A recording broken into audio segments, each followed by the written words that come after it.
Salah satu nabi yang kisahnya luar biasa itu ya Nabi Ayub itu.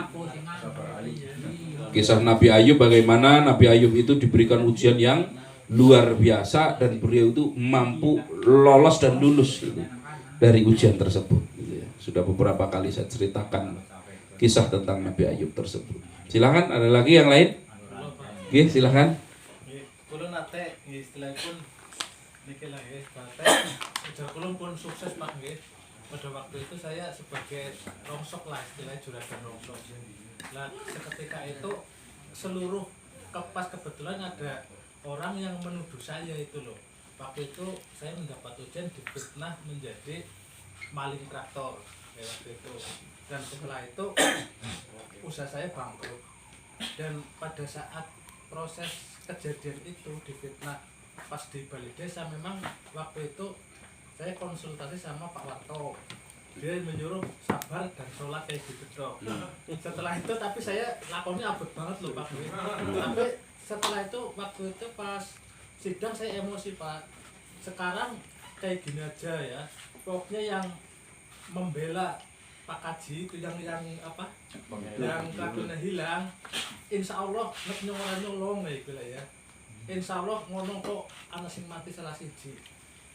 Lah jelang berapa hari ya, 5 hari ada yang meninggal Pak itu gimana Pak? Doa saya terkabul apa? Dosa enggak Pak? Sampai sekarang itu masih terngiang di saya kayak pakai meninggal ya gitu. Lupa loh Pak. Padahal cuma disuruh sabar jelang 5 hari atau 4 hari gitu langsung ada yang meninggal satu. Lah kebetulan itu setelah itu semuanya minta maaf ya. Dari pihak desa, dari pihak itu minta maaf semua. Gara-gara mati gitu ya. Saya dosa Pak. Dosa orang pertama, orang ya. biaya. Yang pertama saya mau cerita dulu di suatu ketika Nabi Sulaiman itu. Ini cerita ya. Nabi Sulaiman itu sedang bersama pembantu-pembantunya. Nah, bersama dengan pembantu-pembantunya datang seseorang itu datang menghadap Nabi Sulaiman. Karena Nabi Sulaiman itu kan ya rasul, ya raja kan begitu. Begitu menghadap Nabi Sulaiman itu kok orang yang di sampingnya Nabi Sulaiman itu melotot luar biasa itu. Menakutkan sekali melototnya itu ke orang tersebut itu. Sampai akhirnya orang itu pergi. Orang itu pergi, kemudian yang melotot itu pergi. Melotot pergi. Akhirnya orang ini bilang sama Nabi Sulaiman. Apa yang dikatakan? Ya Nabi, ya Rasul, itu kok tadi di samping Anda itu kok ada orang melotot ke saya, ngeri sekali itu. Ngeri sekali itu melototnya itu.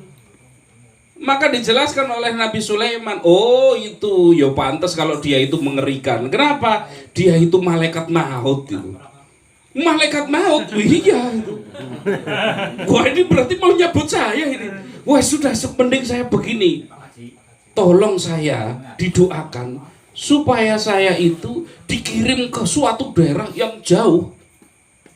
Yang saya itu biar biar nggak ketemu orang ini tadi. Biar ketemu malaikat ini.